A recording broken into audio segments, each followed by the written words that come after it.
Hello बच्चों, चलिए इस प्रश्न को पढ़ते हैं और समझते हैं कि प्रश्न में हमें क्या बोला गया है। तो हमारा प्रश्न है साइन, फिर यहाँ पे साइन इनवर्स माइनस 1/2 जोड़ पाई/3 का मान क्या होगा, ये हमसे पूछा गया है। ठीक है, तो इस प्रश्न को हल करने से पहले हम लोग मुख्य अवधारणा को देख लेते हैं। ठीक है, तो मुख्य अवधारणा की हम बात करें तो यहाँ पे हमें पता होना चाहिए सबसे पहले कि जो साइन इनवर्स एक्स होता है, ठीक है, इसका अगर प्रांत बात करें तो इसका प्रांत जो होता है वो हमारा -1 से 1 के बीच में होता है और -1 भी शामिल होता है।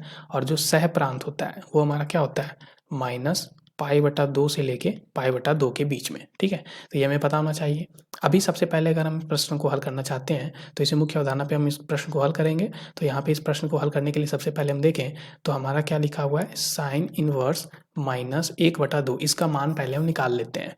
तो यहाँ पे अगर हम देखें, देखो साइन इनवर्स अगर 1/2 होता तो वो तो π/6 होता। ठीक है, π/6, लेकिन साइन इनवर्स माइनस में 1/2 है तो इसका मतलब क्या हो जाएगा, माइनस में π/6 बन जाएगा ये। ठीक है, कैसे बना, तो इसको हम ऐसे लिख सकते हैं। हमें पता है सबसे पहले अगर हम बात करें कि साइन इनवर्स -x जो होता है वो हमारा माइनस साइन इनवर्स x के बराबर होता है। तो इसको हम लिख सकते हैं माइनस यहाँ पे साइन इनवर्स यहाँ पे 1/2।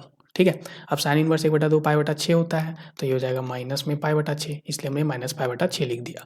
तो अब यहाँ पे इस प्रश्न को हल कर लेते हैं। तो ये क्या लिखा हुआ है हमारा प्रश्न, साइन अंदर में इसके जगह पे हम माइनस में π/6 लिख देते हैं, जोड़ हमारा π/3 है।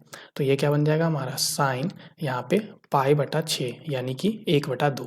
ठीक है, तो यहाँ से हमारा क्या आ गया, इसका जो मान है वो हमारा क्या आ गया, 1/2। तो दिए गए विकल्पों में हमारा तीसरा विकल्प सही विकल्प हो जाएगा। आशा करते हैं आपको इस प्रश्न का हल समझ में आ गया होगा।